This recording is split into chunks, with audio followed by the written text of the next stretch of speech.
Ayez un merveilleux jour. Appréciez l'histoire, tout le monde. Le quart de 12 heures venait juste de finir, et Sarah se sentait comme si son corps entier était fait de pâte détrempée.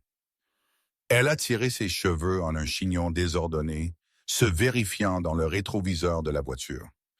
Cerne comme un panda, cheveux qui dépassent partout, un manteau blanc éclaboussé de café et une vive traînée de ketchup du déjeuner à 3h00 de l'après-midi ou peut-être 3h00 du matin. Elle ne pouvait plus se souvenir. Après un quart si long, le temps semblait s'arrêter. Tout ce qu'elle voulait maintenant était rentrer à la maison, serrer son oreiller et dormir comme les morts.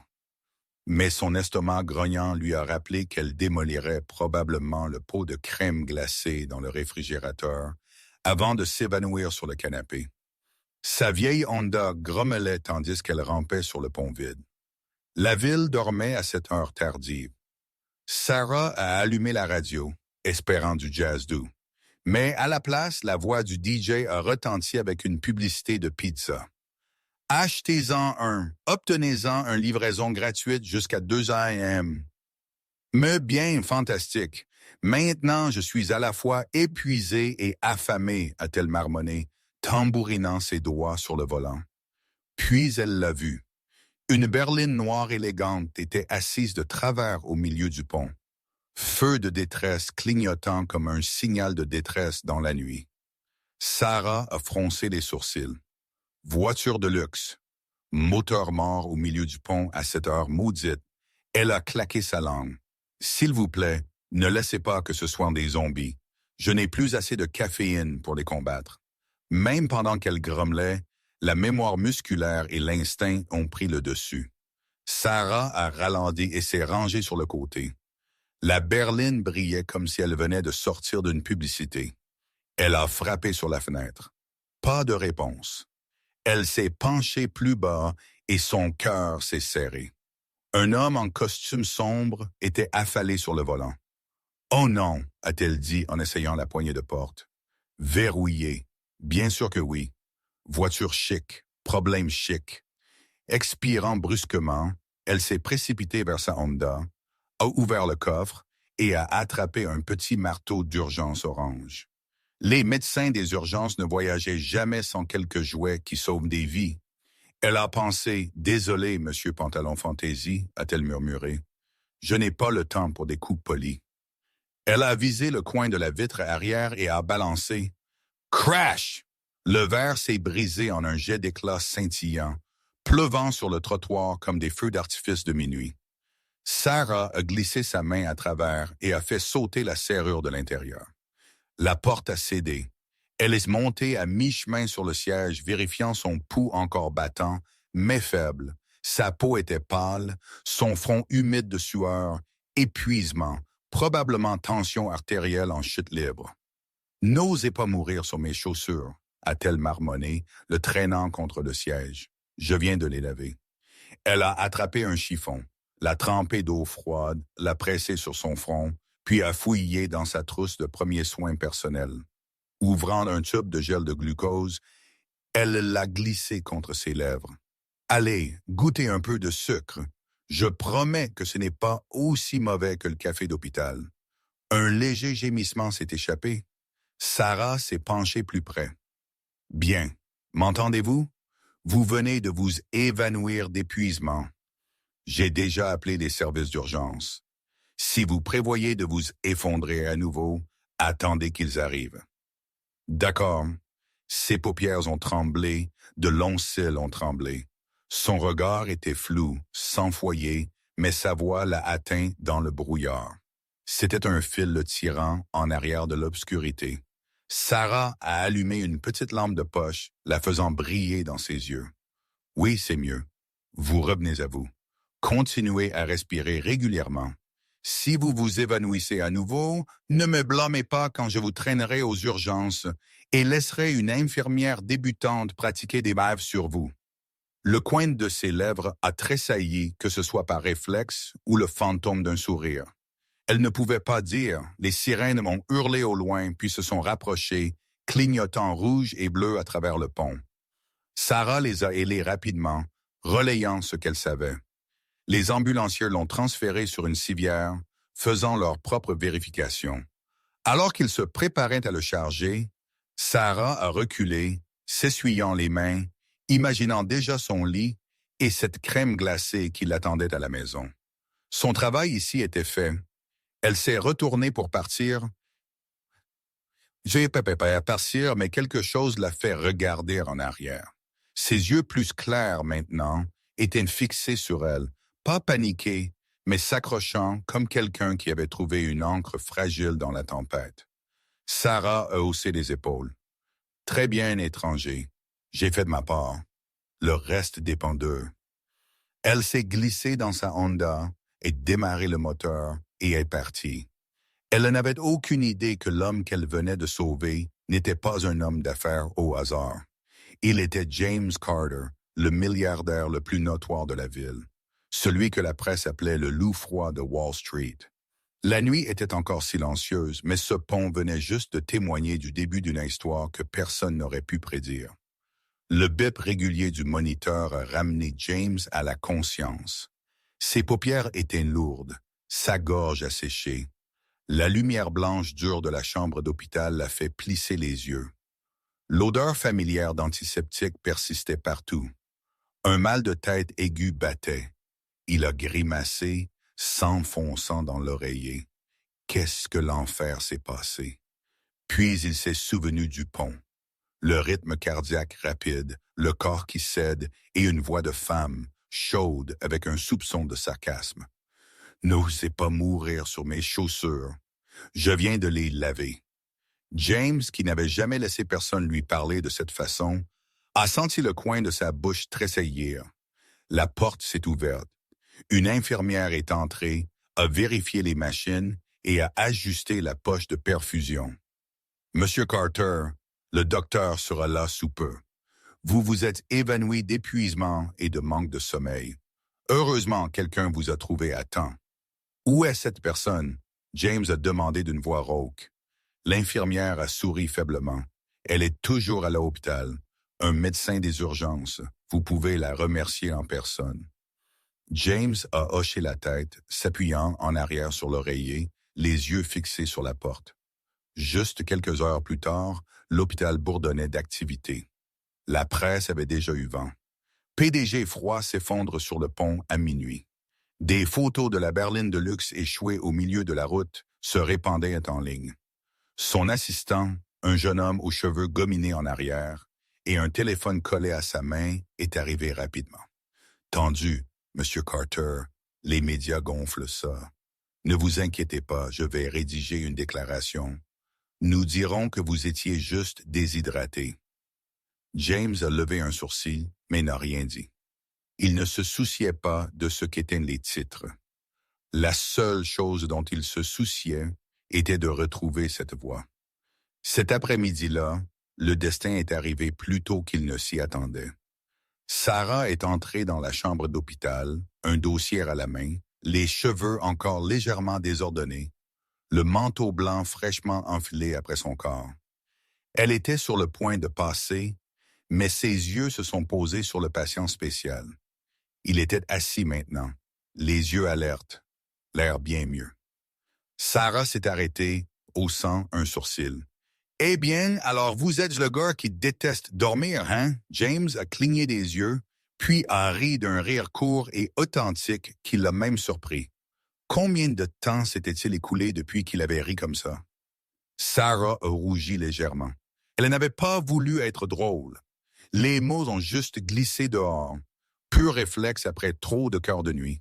« Merci, » James a dit, voix basse et rauque. Pour ne pas m'avoir laissé sur ce pont, Sarah a haussé les épaules. « Ne me remerciez pas. C'est mon travail. Quelqu'un est sur le point de frapper le trottoir. » J'interviens. D'ailleurs, qui laisserait un costume cher juste tomber mort au milieu de la route? Il a gloussé à nouveau, son franc-parler a frappé avant qu'il ne puisse ériger des murs.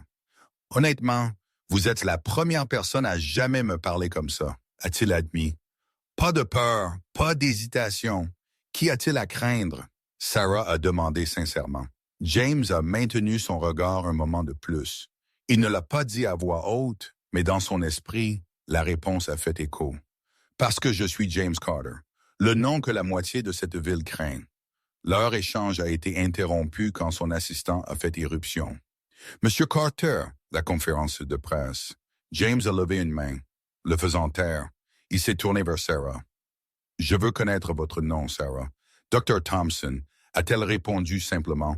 Dr. Thompson, si vous voulez être formel. Cependant, je n'accepte pas de fleurs ou de chocolat comme merci. La prochaine fois, essayez de dormir 8 heures au lieu de vous effondrer sur un pont. C'est la meilleure façon de me rembourser.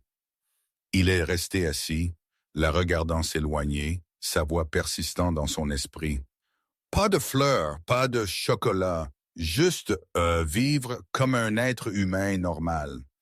Dehors, le couloir de l'hôpital résonnait de pas et d'annonces par le système de sonorisation. Sarah s'est appuyée contre le mur, soupirant. « Mon Dieu, pourquoi avais-je lâché ça? » Et pourtant, au fond, elle se sentait plus légère. Il pourrait être un milliardaire, un PDG, ou quel que soit le titre que le monde lui avait donné. Mais sous les lumières fluorescentes de l'hôpital, il était juste un homme épuisé, un patient qu'elle avait une fois ramené du bord du gouffre. Elle a haussé les épaules et a souri faiblement. S'il voulait vraiment la rembourser, alors oui, il pourrait commencer par dormir une nuit complète comme tout le monde. La nouvelle de l'effondrement de James Carter sur le pont était encore chaude. Les gros titres claironnaient avec des photos de l'élégante berline noire. Le loup froid s'effondre. La plupart des articles blâmaient le stress au travail. Certains l'ont pimenté avec une consommation excessive d'alcool, mais personne ne savait vraiment ce qui s'était passé. Pendant ce temps, James ne s'en souciait pas. Ce qui occupait ses pensées bien plus était la femme qu'il avait sauvée, Sarah Thompson.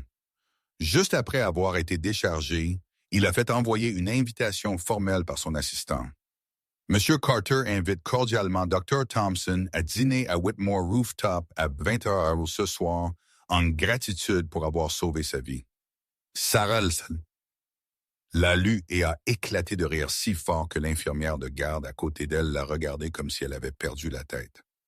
Elle a répondu par SMS une seule ligne. « Ne viendra pas. Dîner sur le toit ne convient pas à quelqu'un qui vient de s'effondrer par manque de sommeil. Allez vous coucher à la place. » James a lu le message, stupéfait.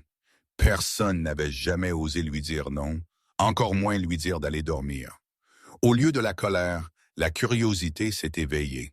Cette nuit-là, Sarah venait juste de finir son quart, le manteau blanc noué autour de sa taille, sortant du portail de l'hôpital, quand elle a repéré une voiture noire, élégante, familière, garée sur le trottoir. James se tenait là, pas de costume, pas de cravate, juste une simple chemise blanche. « Que faites-vous ici? » Sarah a demandé, fronçant les sourcils. « Vous attendre. » Il a répondu calmement. « Je voulais vous remercier en personne et vous inviter à dîner. N'avez-vous pas compris? » J'ai dit « Non. » Sarah a croisé les bras. « Je suis fatigué. J'ai faim et je ne suis pas d'humeur pour un toit scintillant avec des verres de vin. » James a pris une lente inspiration. « Alors donnez-moi une autre chance. Pas de toit, pas de vin, juste dîner. » Où que vous vouliez, elle a haussé un sourcil, moitié agacé, moitié amusé. « Êtes-vous toujours habitué à faire aux gens ce que vous voulez? » Peut-être. Il a admis sans hésitation. « Mais ce soir, je veux juste dîner avec vous. N'importe où, votre choix. » Sarah est restée silencieuse pendant quelques secondes. La patience dans ses yeux, la façon dont il la regardait droit, l'a adoucie un peu.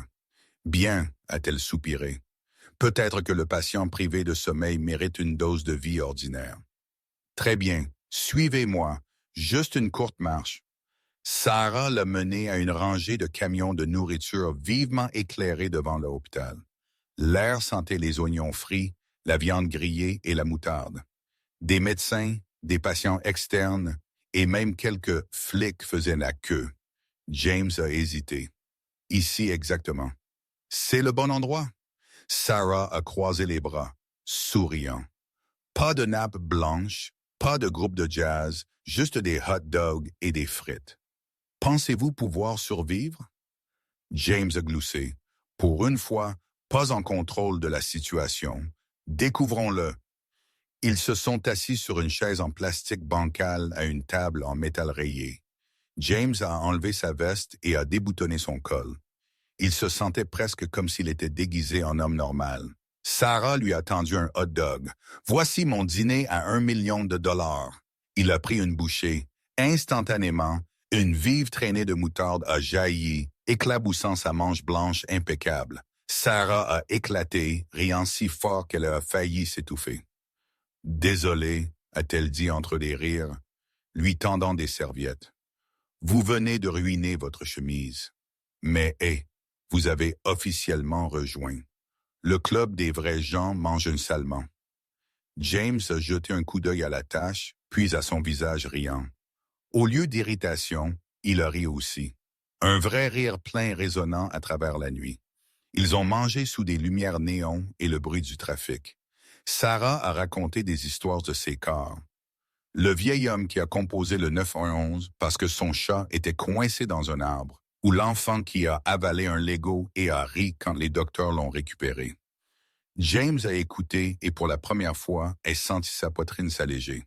Pas de prix d'action, pas d'affaires, juste des histoires ordinaires, idiotes, débordant de vie. Vous savez, Sarah a dit, finissant ses frites. Parfois, je pense que la vraie valeur n'est pas dans l'argent. Juste voir un patient ouvrir leurs yeux ou un enfant arrêter de pleurer. C'est assez pour savoir que la journée en valait la peine. James est resté silencieux. Il n'avait jamais pensé de cette façon. Pour lui, le succès était des graphiques boursiers en hausse et des rivaux écrasés. Mais quand il a vu l'étincelle dans ses yeux, il a réalisé qu'il y avait une autre définition de la victoire. Quand ils ont fini, Sarah s'est levée, applaudissant des mains. « Eh bien, c'est votre dîner de remerciement. Pas de toit, pas de champagne, juste des hot dogs et de la moutarde. Vous avez survécu. » Pas mal, James s'est levé, aussi, veste à la main, la regardant dans la lueur des lampadaires. Pour un moment fugace, il s'est senti humain. « Merci, a-t-il dit doucement. Pas juste pour m'avoir sauvé. Pour ça aussi. Allez dormir. » Sarah a fait un clin d'œil. « Ne me forcez pas à vous retrouver sur ce pont à nouveau. » Cette nuit-là, James est retourné à son penthouse de luxe. Les murs de verre offraient une vue sur le paysage urbain scintillant, mais le silence ne semblait plus réconfortant. Il a déboutonné sa manche, la légère tache de moutarde toujours là. Un rire s'est échappé de ses lèvres, résonnant dans un endroit habituellement rempli de rien d'autre que le calme. L'image de Sarah, cheveux désordonnés, riant, tenant un hot dog, persistait dans son esprit. Pas seau de champagne, seau de haute cuisine, et pourtant c'était le dîner le plus mémorable de sa vie. Assis seul, James Carter, pour la première fois depuis des années, ne se sentait pas complètement seul. James est venu à l'hôpital avec un objectif très ordinaire, inviter Sarah à prendre un café. Pas de toit, passe de vin, passe de jet privé, juste du café. La langue qu'il soupçonnait d'être la langue maternelle des médecins de nuit.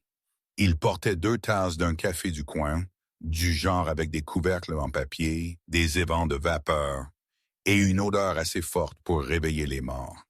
Debout au comptoir de la réception, il se sentait étrangement déplacé. Cela faisait longtemps qu'il n'avait pas été dans un monde où la règle était « faites la queue d'abord ». Parlez de la vie plus tard. Dans son monde, les gens faisaient de la queue pour le voir. Ici, il a fait de la queue pour la voir. « Pour qui êtes-vous ici ?» L'infirmière de nuit a demandé, sa voix fatiguée mais douce. « Dr. Thompson, je suis un ami. » Les mots l'ont surpris. Cela sonnait juste. L'infirmière a jeté un coup d'œil aux 2 cafés et lui a donné un petit sourire de bonne chance. Elle est aux urgences, mais elle est encore. Si vous avez de la chance, vous la verrez sprinter ici dans les prochaines 2 secondes et demie. James l'a remercié et s'est mis de côté, tenant toujours les tasses. Pas même 1 minute plus tard. Ces 2 secondes et demie se sont matérialisées. Sarah a volé dans le couloir, queue de cheval rebondissant, manteau blanc attaché à sa taille, presse-papier sous un bras, stéthoscope balançant comme un bijou. Elle s'est arrêtée quand elle l'a repéré. « Que faites-vous ici ?» a-t-elle demandé, haussant un sourcil, puis regardant bouche bée les 2 tasses fumantes dans ses mains. « Je suis venu vous acheter du café. » James en a levé un. Moins de sucre, plus de lait, j'ai deviné. À moitié juste. Sarah a souri, puis a montré l'horloge murale. Dommage, j'ai encore 2 heures de quart. Café, je prendrai compagnie non autorisée. Règle numéro 1 des urgences. Pas de rencontres en service. Je ne sors pas avec quelqu'un. Il a lâché, puis a rapidement ajouté. Je veux dire, pas comme ça. Pas comme n'importe quel genre. Elle a pris une gorgée, ses yeux se fermant pour un moment, comme si son âme venait d'être rechargée. Rentrez à la maison. Je vous enverrai un SMS dans 2 heures. J'attendrai, James a dit instantanément, avec le même claquement que lorsqu'il concluait une affaire. Sarah a cligné des yeux. Attendez ici. Ici, elle l'a étudié un instant, comme si elle diagnostiquait la gravité d'un patient têtu. Placez-vous, mais ne vous mettez pas en chemin, ne posez pas de questions stupides. Et si je commence à courir, écartez-vous. Je m'écarterai, a-t-il promis solennellement. Bien. Elle a levé la tasse, s'est reculée et a disparu dans le flot de blues. 2 heures peuvent passer vite pendant un épisode de télévision, mais elles rampent quand vous êtes assis sur une chaise d'urgence en plastique dur. James a ouvert son ordinateur portable, puis l'a refermé. Il a regardé l'horloge, les pas, les visages, un patchwork d'inquiétude, de fatigue et d'espoir cousus ensemble, comme une vieille courte pointe qui était encore chaude. Le premier patient dont il a été témoin était un homme ivre en chemise froissée, bracelet néon, pendant d'une boîte de nuit. Il a chanté à tue-tête une chanson country faux, voix râpeuse comme du papier de verre. Sarah est apparue avec une infirmière, son ton calme mais ferme. « Grosse nuit, hein, monsieur? La prochaine fois, dansez sur le plancher, pas le trottoir. » L'homme l'a regardé en plissant les yeux, souriant comme s'il venait de gagner. « Êtes-vous un ange? »« Non. Je suis humaine, » Sarah a répondu sèchement. « Mais j'ai du café, ce qui est proche. » James s'est surpris à rire. Pas de script RP, pas de sourire de champagne, juste un docteur traitant un homme ivre et écorché comme s'il était encore une personne. Quelques minutes plus tard, le chaos est arrivé. Une femme d'environ 70 ans serrant sa poitrine, visage pâle. Le moniteur a bipé plus vite. ECG maintenant. Sarah a claqué, voix changeant dans un battement de cœur. 2 L d'oxygène. Analyse, madame, regardez-moi. Respiration profonde d'eau dedans et dehors. La femme a tremblé. Sarah s'est penchée près, tenant sa main. Ne vous inquiétez pas, je peux réparer votre cœur. Sauf pour le chagrin. Celui-là prend beaucoup de chocolat. La femme a gloussé à travers sa douleur. Petit mais réel. James a senti la chaleur fleurir dans sa poitrine. En quelques secondes, Sarah lui avait donné quelque chose à quoi s'accrocher en plus de la peur. Les portes automatiques continuaient à s'ouvrir et se fermer. Un adolescent avec un bras enflé à cause du skateboard, fronçant les sourcils comme si le monde lui devait quelque chose. « Ne le bougez pas, » Sarah a dit, révisant sa radiographie. « Bonne nouvelle, vous patinerez à nouveau. Mauvaise nouvelle, je vous écris un rappel de casque. Nul. » Le garçon a grommelé. Nul, c'est être sauvé par un hot dog taché de moutarde. Sarah a dit sans expression. « Les casques sont cool. » James a souri à nouveau. Ici. Les solutions venaient dans une langue que tout le monde comprenait. Douces, pleines d'esprit, mais soutenues par l'habileté. Puis est venue une petite fille. Visage rougi, yeux débordants, lèvres tremblantes. Sarah a attaché ses cheveux désordonnés, fredonnant doucement. Brille, brille, petite étoile avec des mots vietnamiens, aléatoires jetés. ce qui était étrangement charmant. Tandis que l'infirmière prenait ses signes vitaux, l'enfant a cessé de pleurer, le regard fixé sur les mains de Sarah, balançant comme par magie. « Vous avez fait un travail incroyable », Sarah a loué, lui tendant un autocollant de dauphin. « Voilà, petite guerrière. » De derrière la paroi de verre, James a croisé ses doigts. Pour la première fois, il a vu son monde de bord. Chaotique, mais rythmique, tendu, mais tendre, épuisant, mais jamais sans espoir. C'était elle qui tirait la couverture encore et encore, couvrant des étrangers sans se plaindre. Une demi-heure plus tard, un homme sans abri a été amené en fauteuil roulant. L'odeur de sueur et de rue s'accrochait à lui. Quelqu'un a plissé le nez. Sarah a seulement dit « Voici une couverture chaude » et l'a rentrée autour de lui, versant de l'eau, demandant son nom. « Pas monsieur, pas anonyme. Quel est votre nom pour que je puisse l'écrire joliment sur votre dossier ?» a-t-elle demandé. James a vu la main rugueuse de l'homme trembler, stupéfait par le simple fait qu'on lui ait demandé son nom. Tout le monde n'entend pas son propre nom tous les jours. Quelque chose s'est logé dans la gorge de James. Sur ses feuilles de calcul, les gens étaient des lignes et des colonnes. Ici, les gens avaient des noms. Il a jeté un coup d'œil à sa montre. 50 minutes restantes. Il s'est levé, s'est cherché de l'eau, puis est retourné à la chaise dure. Son téléphone a vibré avec un SMS de son assistant. 9 AM, demain réunion du conseil. Doc envoyé. Il a répondu « D'accord » et s'est arrêté. Pour une fois, plus de mots n'étaient nécessaires. Sarah est apparue à côté de lui, presque sortie de nulle part. Encore du café, une demi-tasse. James l'a soulevée.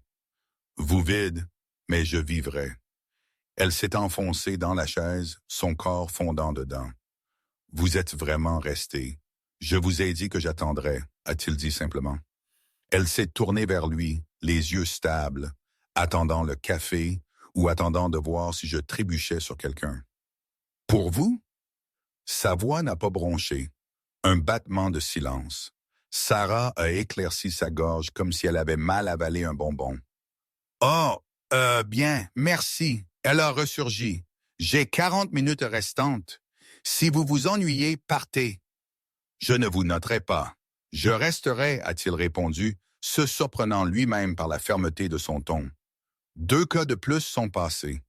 Une jeune femme est arrivée en pleine crise de panique. Sarah l'a prise à part et lui a appris la respiration carrée. 4 comptes dedans, tenez pour 4. 4 comptes dehors, tenez pour 4.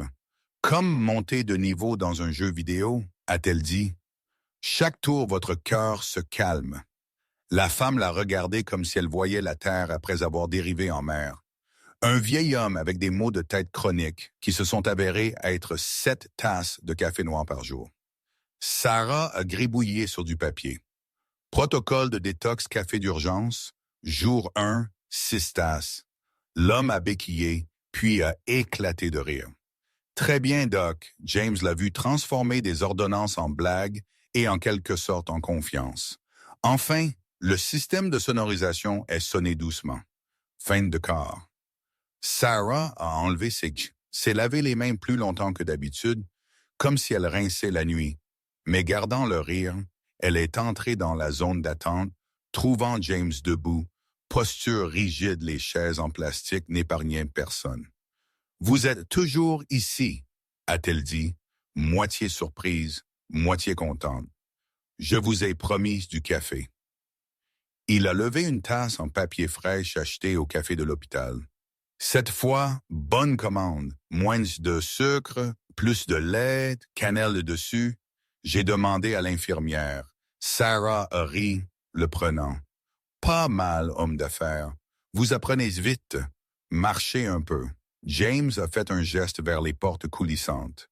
Dehors, l'aube brossait le ciel. La ville somnolente sous des lampes jaunes fatiguées et quelques premières voitures. Ils sont sortis sur les marches de l'hôpital. L'air frais de l'aube a embrassé leurs visages, yeux lourds levés par des sourires silencieux. Sarah a siroté, la chaleur s'enroulant à travers ses doigts.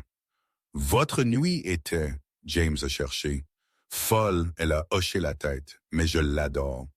Ici, chaque jour est une chance de faire quelque chose de petit.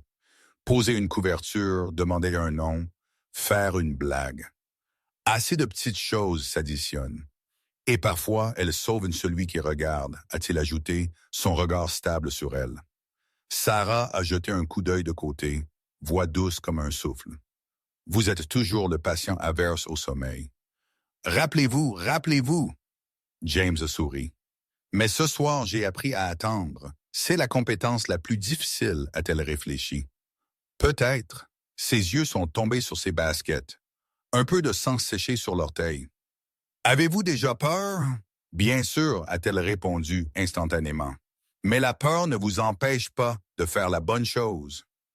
James a ravalé des mots. Dans son monde, la bonne chose n'était pas dans les bilans. C'était d'en tenir une main, dire un nom. Debout à côté de quelqu'un en pleine panique, il a instinctivement enlevé sa veste. L'offrande ne le fait pas. Elle a secoué la tête. « Vous aurez froid. »« Je vais bien, a-t-il dit. » Et pour une fois, le pensait, le café est fait. Elle a levé la tasse vide, souriante. « Rentrez chez vous et dormez patient et vous douchez, dormez. Rêvez de hot dog. » Elle a fait un clin d'œil à moitié taquin, à moitié vrai.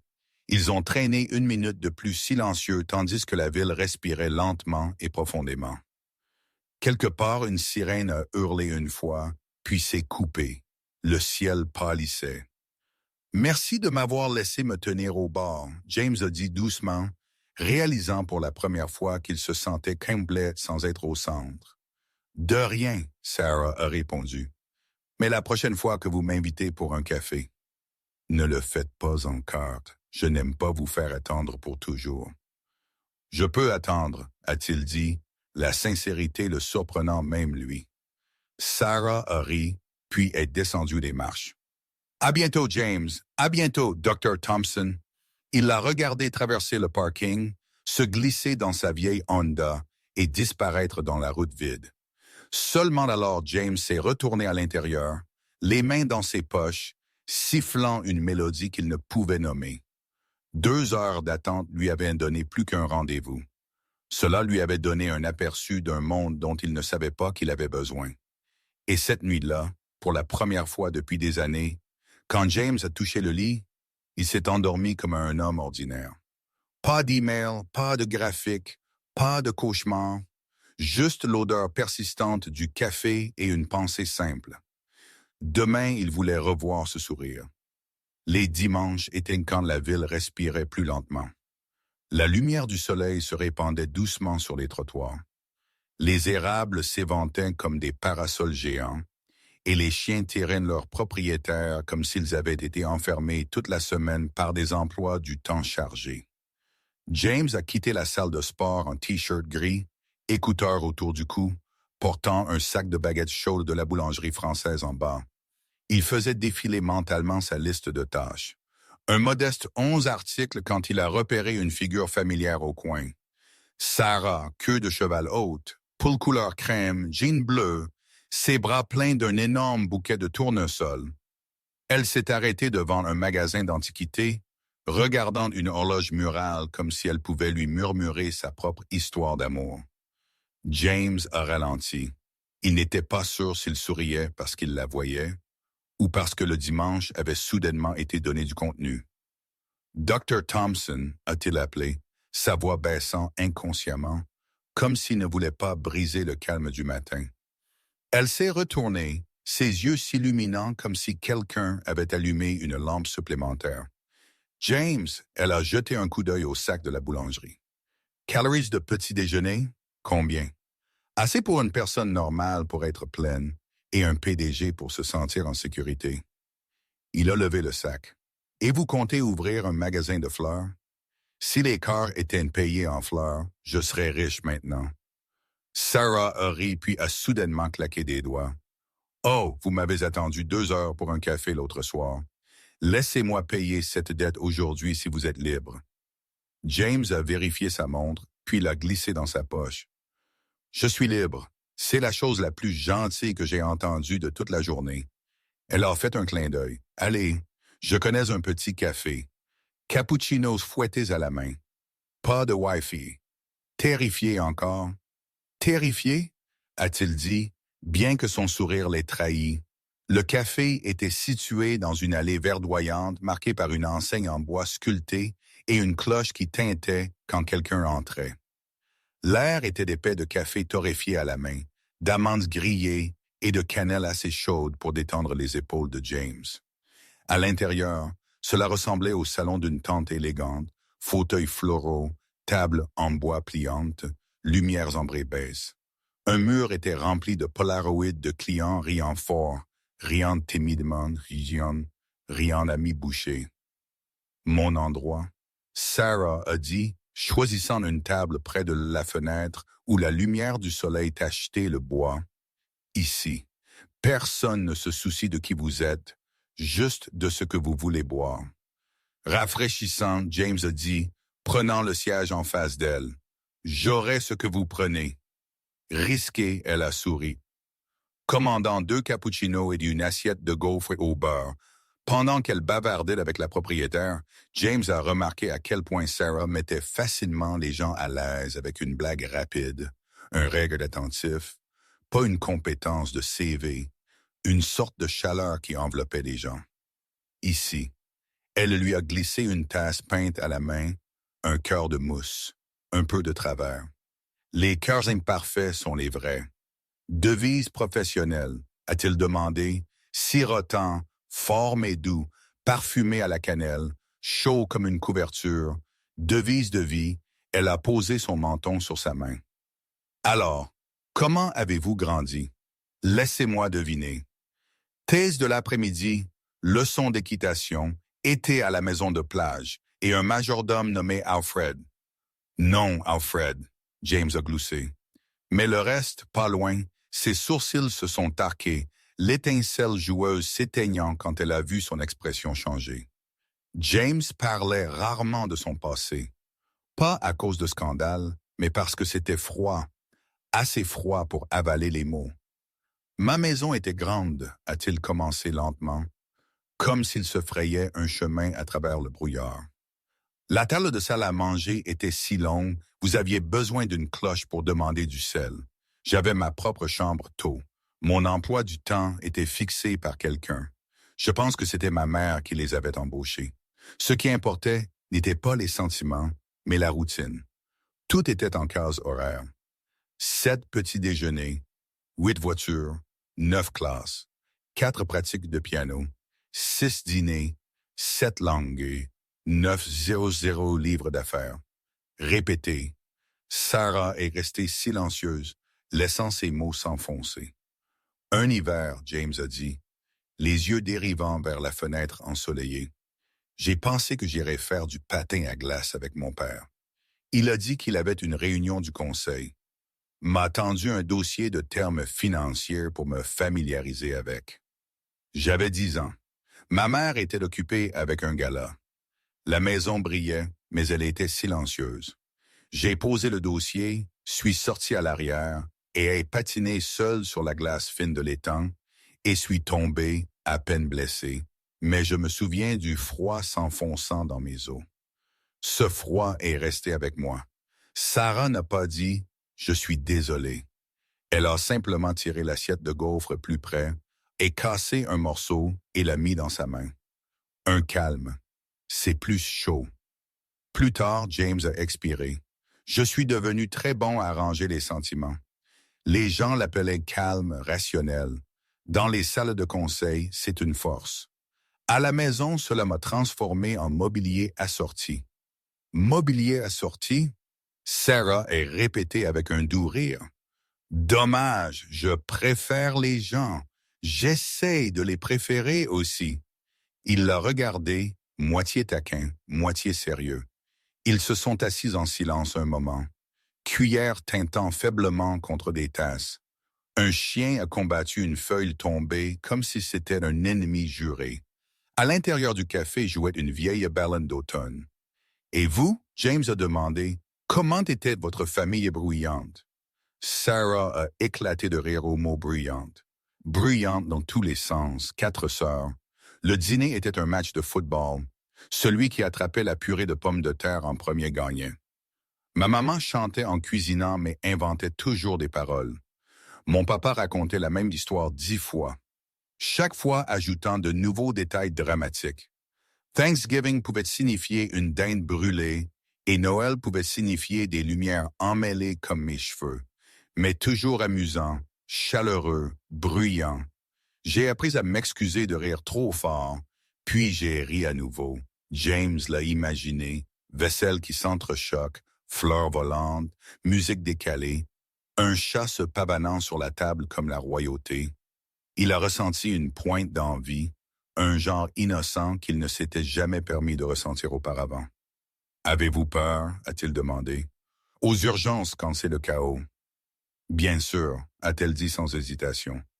Mais dans ma maison, chaque fois que les choses allaient de travers, quelqu'un criait « À qui le tour de faire un câlin ?» J'ai apporté cette habitude ici. Pas toujours des câlins littéraux, bien que parfois. Oui, surtout. Les gens n'ont pas besoin d'un génie. Ils ont juste besoin de quelqu'un de présent. J'essaie d'être ce quelqu'un. James l'a regardé. Vous étiez là pour moi cette nuit-là, parce que vous êtes humaine. Elle a haussé les épaules. Pas à cause de qui vous êtes. Quelque chose dans sa poitrine a fondu comme de la glace sous la lumière du soleil. Ils ont dérivé vers des conversations plus légères. Sarah détestait les champignons, mais adorait la sauce aux champignons. La contradiction numéro 12 de sa vie. James a une fois échoué à un cours d'art malgré la possession d'une collection d'art moderne inestimable. Contradiction numéro 34. Ils ont ri, siroté, ri à nouveau. Sarah a sorti son téléphone montrant des photos de famille. Son papa dans un tablier de roi du grès, sa maman radieuse avec une louche, 3 sœurs faisant des grimaces, et elle floue derrière la caméra. Rire pratiquement audible à travers les pixels. Chaque dimanche soir, nous dînons ensemble, a-t-elle dit doucement. N'importe qui est le bienvenu. Amis, voisins, patients rétablis. Même le livreur de pizza est resté une fois. Quoi que nous cuisinions, rien n'est digne d'Instagram. Rien de soigné, mais toujours de la place pour une autre chaise. James a inspiré comme s'il se tenait à une porte parfumée au pain frais. Il n'avait jamais pensé au dimanche comme ayant une forme. Pour lui, c'était juste un jour pour se préparer pour lundi. Sarah a incliné la tête.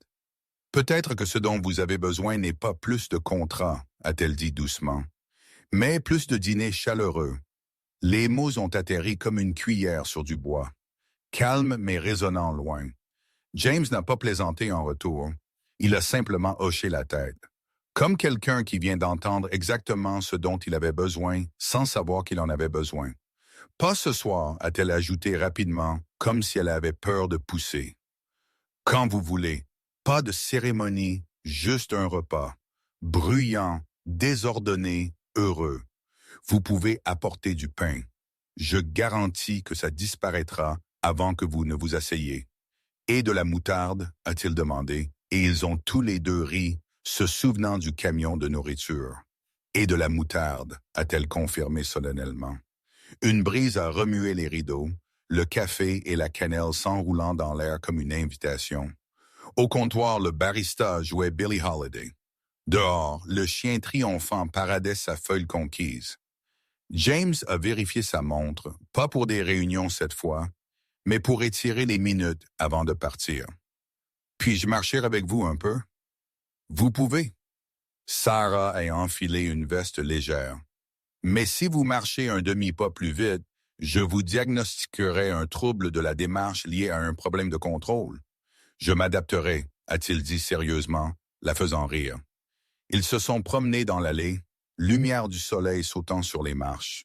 Sarah a parlé du marché fermier sur la place, et James a confessé que la seule fois où il avait essayé de cuisiner, il s'était retrouvé avec un risotto au charbon. Elle a montré une librairie d'occasion avec de vieux textes médicaux. Il l'a rangé comme un contact précieux.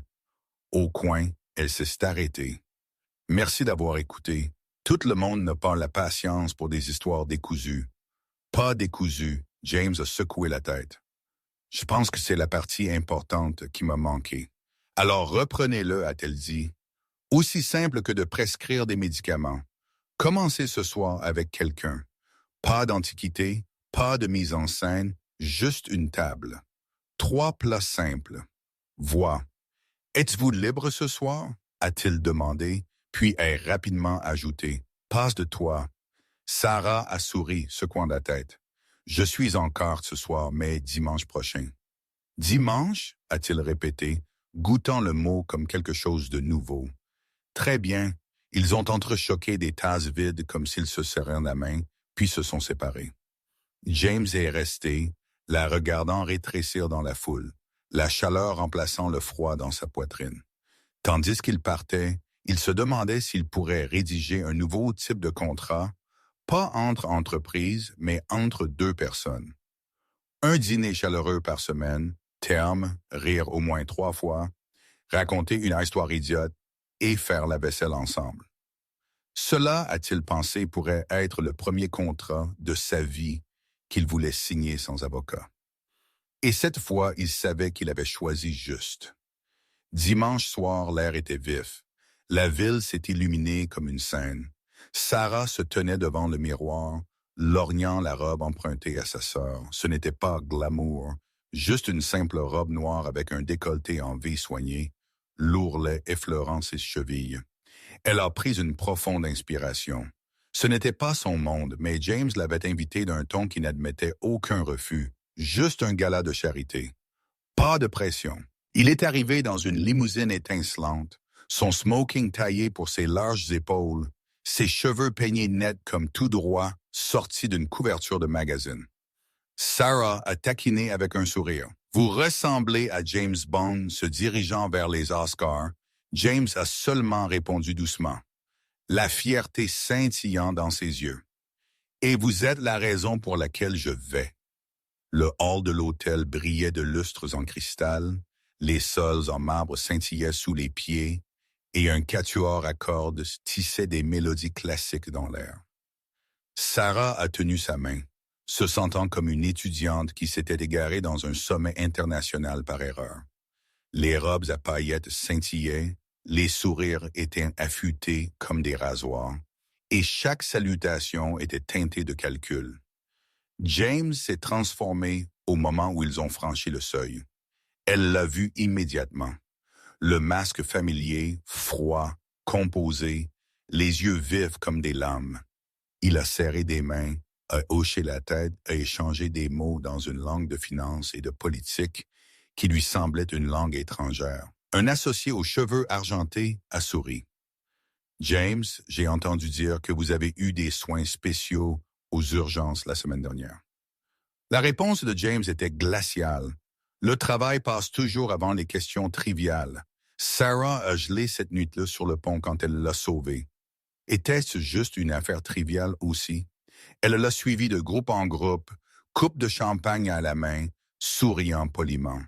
Mais à l'intérieur, la division a grandi ici. Les conversations tournaient autour des affaires, des ports de marché et des chiffres. Personne n'a demandé si quelqu'un avait bien dormi ou s'ils allaient bien. Une femme en robe cramoisie s'est tournée vers Sarah, les yeux la balayant de la tête aux pieds avant de s'arrêter à son simple bracelet en argent. « Et dans quel domaine travaillez-vous? » « Médecine d'urgence? » Sarah a répondu simplement. « Oh! » Les mots se sont étirés, teintés de surprise et d'un soupçon de pitié. Comme c'est noble, bien que j'imagine que c'est épuisant. La dague enveloppée de velours de la condescendance s'est glissée sans effort. Sarah a souri en retour, mais à l'intérieur, elle se demandait ce qu'elle faisait même ici. Elle a jeté un coup d'œil à James. Il souriait doucement, plongé dans des discussions de fusion, parfaitement à l'aise dans ce monde scintillant sous les lumières éblouissantes. Il était de nouveau le PDG froid. La presse décrivait un étranger loin de l'homme qui avait ri autour d'un hot-dog à côté d'elle à un camion de nourriture. Après près d'une heure, Sarah s'est excusée, affirmant qu'elle devait passer un appel. En vérité, elle est sortie directement de la salle de bal, respirant l'air frais de la nuit. La lueur jaune des lampadaires semblait bien plus facile à supporter que l'éclat du lustre. Elle lui a envoyé un SMS rapide. « Je rentre à la maison tôt. Merci pour l'invitation. » James l'a lu juste au moment où il finissait un court discours. Levant les yeux, il ne pouvait la voir nulle part. Une vague de vide l'a balayé. Sur le chemin du retour, James s'est assis en silence. Les applaudissements, les louanges, le rire des collègues résonnaient encore dans ses oreilles, mais rien de tout cela n'avait d'importance. L'image qui le hantait était Sarah debout dans sa robe simple, son expression perdue parmi la foule scintillante. Il a réalisé que la distance entre leur monde n'était pas une question de vêtements ou de statut. C'était une question de perspective. Pour Sarah, un sourire ou un souffle de vie sauvé comptait plus que toute affaire. Pour lui, il s'était noyé trop longtemps dans les chiffres dans un masque de froideur pratiqué. Le gala s'est terminé en lumières éblouissantes, mais pour James, ce fut un sombre tournant. Il a compris que s'il voulait se rapprocher de Sarah, il ne pouvait pas simplement l'attirer dans son monde. Il devait oser en sortir. Lundi, la ville ne parlait de rien d'autre que de la nuit dernière. Les tabloïds, les blogs d'affaires et même Twitter ont explosé avec des gros titres. Docteur des urgences assiste à un gala avec le milliardaire froid James Carter. Qui est la femme mystérieuse dans la simple robe noire? Des urgences au tapis rouge, la nouvelle romance du loup froid. Comme si cela ne suffisait pas, les paparazzis ont déterré une photo candide de quelques jours plus tôt. Sarah et James à un camion de nourriture. Lui essuyant de la moutarde de sa chemise, elle riant de façon incontrôlable. L'image est devenue virale avec la légende « Le rendez-vous hot dog du PDG milliardaire ».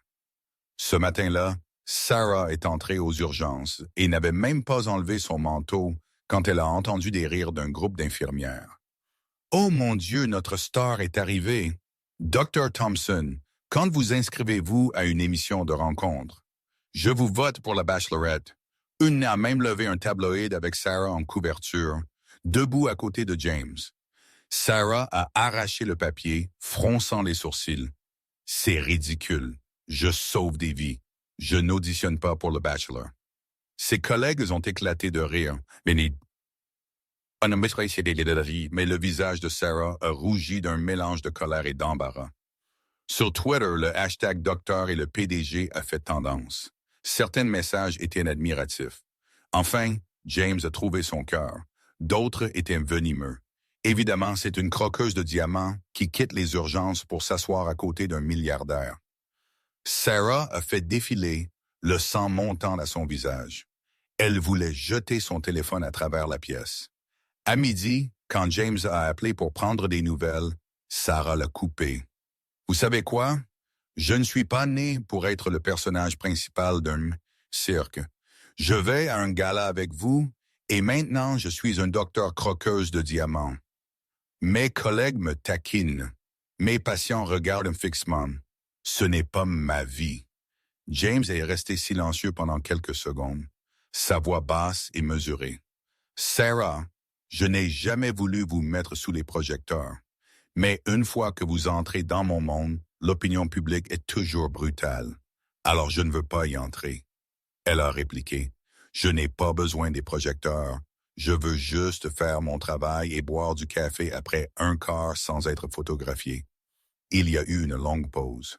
Puis elle a dit doucement, voix tremblante, « Je vous ai sauvé parce que vous êtes humain, pas parce que vous êtes un PDG, mais maintenant j'ai l'impression que le monde entier ne me voit qu'à travers votre objectif. » James a serré le téléphone plus fort.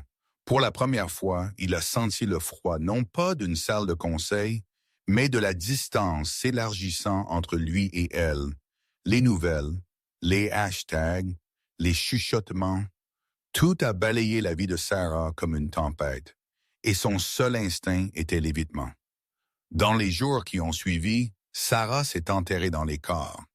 Elle s'est inscrite pour des heures supplémentaires, s'est portée volontaire pour remplacer des collègues et a fait n'importe quoi pour ne pas penser au PDG milliardaire. Son téléphone bourdonnait sans arrêt, James Carter brillant sur l'écran. Pourtant, elle a discrètement appuyé sur « refuser » à chaque fois. À l'hôpital, elle souriait toujours aux patients, faisait toujours des blagues en posant des lignes avare. « Ne vous inquiétez pas, Je ne vous transformerai pas en vampire. Mais à l'intérieur, le poids persistait.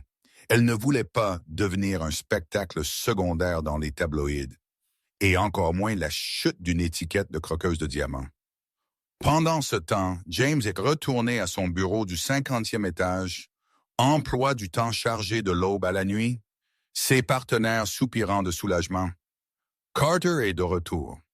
Il s'est assis dans la salle de conseil au mur de verre. Des contrats épais s'étalaient devant lui. Mais chaque fois qu'il tournait une page au lieu de chiffres, il voyait Sarah, cheveux désordonnés, hot dog à la main, riant si fort quand de la moutarde éclaboussait sa chemise. Les rapports financiers n'avaient jamais semblé si insignifiants. Un soir, il a rejoint d'autres PDG pour dîner. Nappe blanche, Bordeaux versé dans des verres en cristal, bœuf wagyu comme pièce maîtresse. La conversation bourdonnait d'actions, d'immobilier et de fusion de milliards de dollars. James s'est assis silencieusement, coupant dans de la viande qui fondait sur sa langue. Pourtant, cela n'avait aucun goût. Il s'est souvenu du camion de nourriture devant l'hôpital, la chaise en plastique bancal, les hot dogs bon marché et Sarah avec un sourire qui avait rendu une nuit glaciale chaleureuse.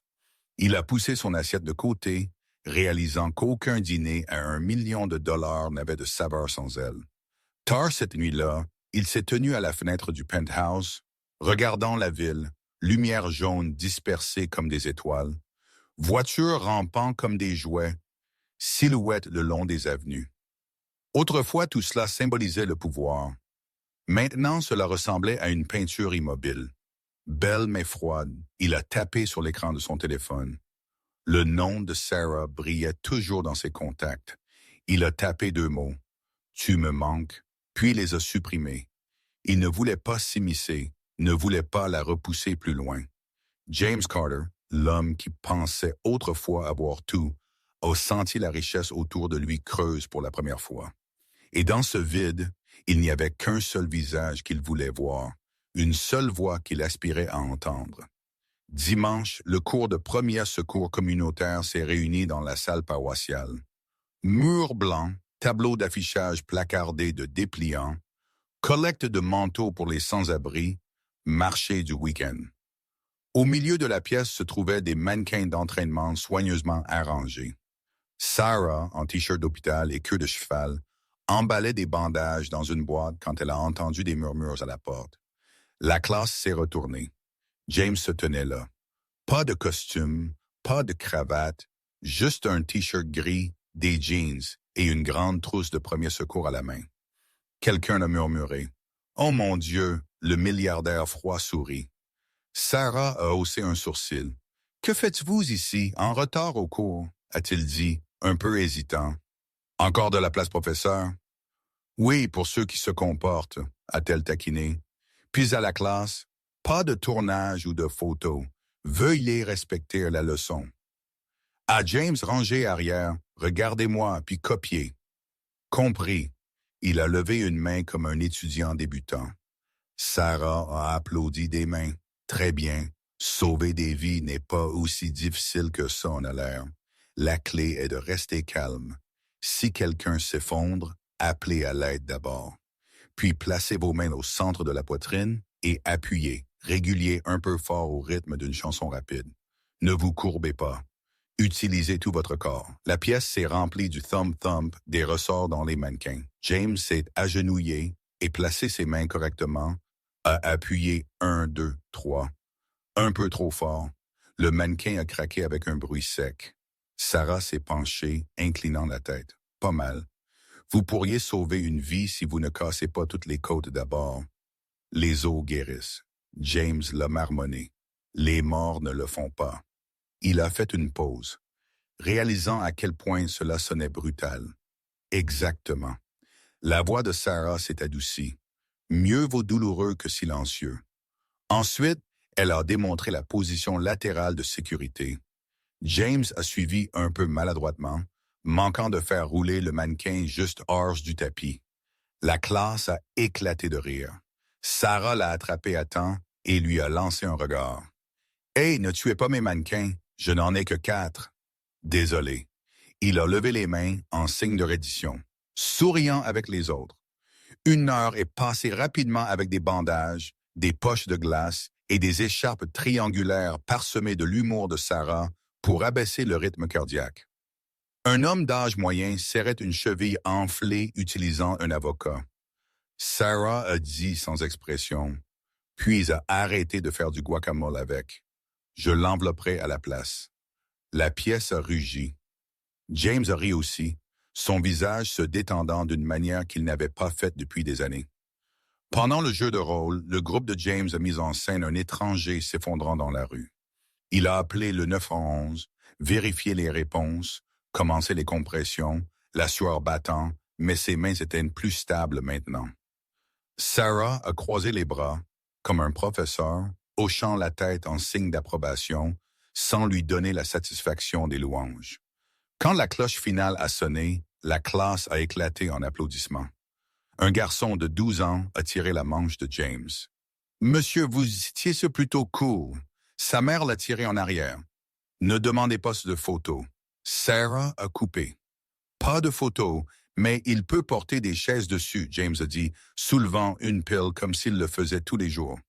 En soirée, le cimetière était venteux, les bavardages persistants tandis que la classe se dispersait. James a porté la boîte de fourniture à la voiture de Sarah. Il a ouvert la porte pour elle, hésitant.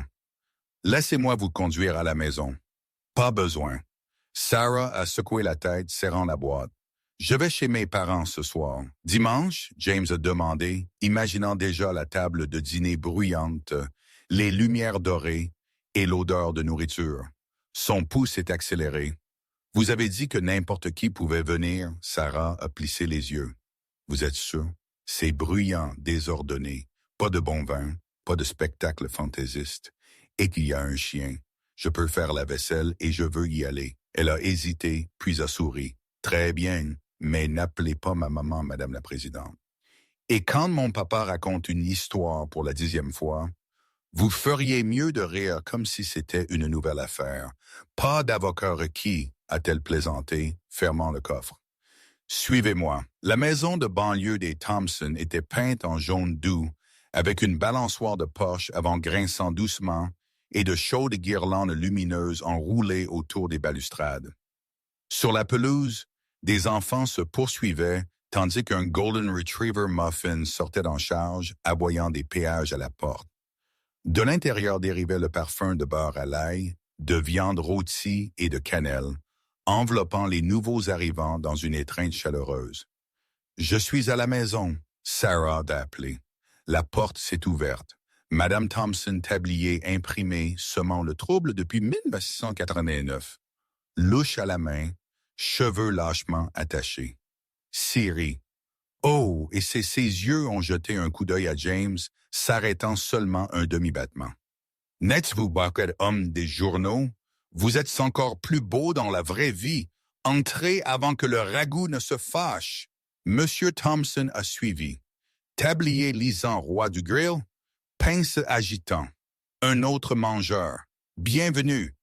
Quel est votre nom? Jim, James a gelé sur le seuil. Il n'avait jamais été accueilli si désinvoltement. Non, Monsieur Carter, pas de poignée de main calculée. Juste entrée. Muffin a reniflé ses chaussures, a approuvé son entrée, puis est retourné en bondissant vers Sarah. Ne soyez pas jaloux. Elle a caressé la tête du chien. C'est un ami. Dans la cuisine, les 3 sœurs de Sarah créaient leur marque de chaos. Une chantant faux en coupant de la salade, une salant de la sauce, une berçant un bébé en faisant tinter un hochet. James a été emporté dans le tourbillon comme un acteur tombé sur scène sans script. Madame Thompson a poussé une serviette dans ses mains sans demander. « Vous êtes trop grand », bloquant le placard. « Bougez à gauche. Bien. Maintenant, remuez ce ragoût dans le sens des aiguilles d'une montre, dans le sens inverse des aiguilles d'une montre, et nous nous battons. » Il a obéi. Le ragoût bouillonnait, riche en bœuf, oignons et carottes. Un arôme qui tirait sur une idée oubliée de la maison. Monsieur Thompson s'est penché, tendant des pinces. Retournez ces brochettes uniformément. N'ayez pas peur de vous salir. La règle ici est brûlez-le, mangez-le vous-même, a-t-il rugi de rire. James a gloussé aussi, tâtonnant, mais apprenant rapidement. Quel est votre travail? Monsieur Thompson a demandé entre les retournements. Investissement, James a répondu. Investir en quoi? Dernièrement. Patience. Les mots l'ont surpris lui-même, sortant si naturellement. Bonhomme, Monsieur Thompson lui a tapé l'épaule. La patience rapporte des intérêts composés. Madame Thompson lui a passé un tablier lisant, embrassé le cuisinier, ou du moins complimenté-le. Toute la famille a ri, tandis que James Carter, le loup froid infâme, se tenait dans un tablier froissé, remuant consciencieusement le ragoût comme un chef débutant. Jim, une des sœurs a appelé a attrapé le plateau de cuisson sur l'étagère à côté de la boîte à épices secrète de maman. Mais n'ouvrez pas ça. Celui qui l'ouvre doit se marier. La pièce a éclaté de rire. Il a tâtonné le placard à la place. Vaisselle qui cliquette. Sarah a surgi, les attrapant. Ici, laissez-moi. Elle était assez proche pour qu'il sente la légère odeur de savon et de cannelle. Au milieu du chaos, ils ont fait une pause, juste un battement trop long, la chaleur scintillant entre eux. Le dîner s'est déroulé comme une parade. Viande grillée, purée de pommes de terre, salade de maïs, pain chaud. Sarah a pointé, taquinant, le pain que vous avez apporté, n'est-ce pas? Faisons semblant. Et le ragoût légendaire, main jointe. La famille Thompson a donné ses remerciements de marque. Merci à celui qui a sorti la poubelle. Merci parce que Muffin n'a pas volé de nourriture. Merci pour un siège de plus à table. Le tour de James est venu. Il a regardé autour de lui. Lumière dorée, rire, enfants volant des cuillères, Madame Thompson chantant les mauvaises paroles, Monsieur Thompson se lançant dans l'histoire du grill qui explose. Tout le monde a gémi 10e fois.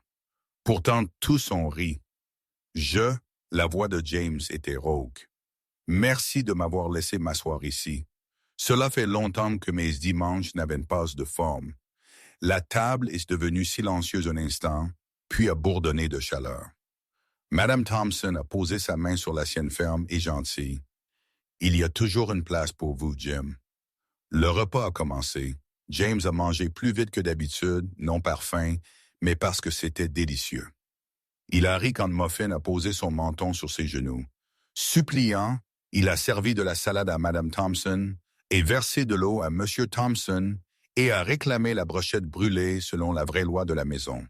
Son téléphone a vibré avec des emails et des alertes du conseil. Il l'a glissé face cachée, le poussant hors de portée, comme repoussant une vieille version de lui-même. Après, personne n'a demandé qui était de corvée de vaisselle. Tout le monde s'est simplement levé. James a retroussé ses manches, a attaché le tablier et a pris sa place à l'évier. Sarah a lavé. Il a rincé, boules de savon montant comme de minuscules nuages. Je vous ai dit que j'apportais 2 mains pour la corvée de vaisselle, a-t-il murmuré. Et je le reconnais. Sarah a répondu doucement. Ils ne se sont pas regardés, mais leur sourire correspondait. Monsieur Thompson et PC, tapotant l'épaule de James. La semaine prochaine, venez tôt. Je vous apprendrai ma recette de sauce grill. Le secret est qu'il n'y a pas de secret, est noté. James a dit solennellement.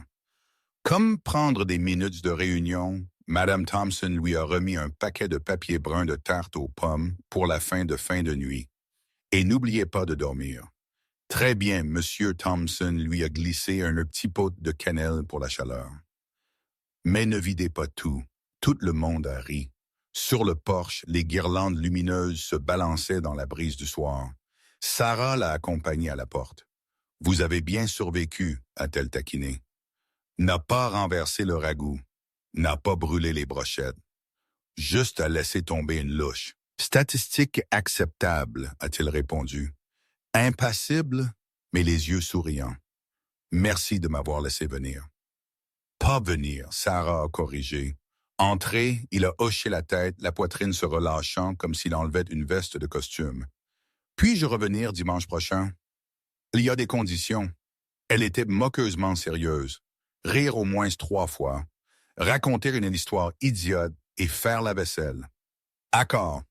Il a à moitié tendu sa main comme signant un contrat, puis l'a maladroitement rentré dans sa poche. Sarah a gloussé, tapotant doucement le dos de sa main. Ils se sont tenus dans un moment calme, écoutant la brise et Muffin éternuant. Tandis que James descendait du porche, il s'est retourné. Oh, rester en vie. Quoi? RCP. Je me souviendrai de ce rythme juste au cas où j'en aurais besoin pour quelqu'un ou moi-même. Moitié blague, moitié vérité. Sarah a secoué la tête, souriant comme la lumière du soleil. Juste ne l'utilisez pas sur la tarte aux pommes de ma maman. Il a ri, se glissant dans sa voiture. L'odeur de bois, de fumée et de cannelle s'accrochait à sa chemise. Dehors, la ville était encore bruyante, brillante, extravagante. Mais ce soir, James portait quelque chose de nouveau. Le reflet d'un dîner chaleureux, des rires se mêlant à la vaisselle qui cliquette, et un sentiment frais que quand le monde devenait froid, il connaissait maintenant le chemin du retour à la chaleur. Conduisant à la maison, il a sifflé au rythme de rester en vie, souriant à la pensée. Apparemment, apprendre à être ordinaire commence par attendre 2 heures, pousser des compressions au bon rythme et laver la vaisselle dans une cuisine bruyante. Et il était prêt à continuer d'apprendre. La salle de presse ce matin-là était pleine. Les flashs ont éclaté sans arrêt. Reporter bourdonnant comme une ruche devenue folle. Sur scène, James Carter se tenait droit dans un costume bleu marine parfaitement coupé, mais son expression était différente du masque froid qu'il portait habituellement. Ses yeux étaient brillants, stables. Une reporter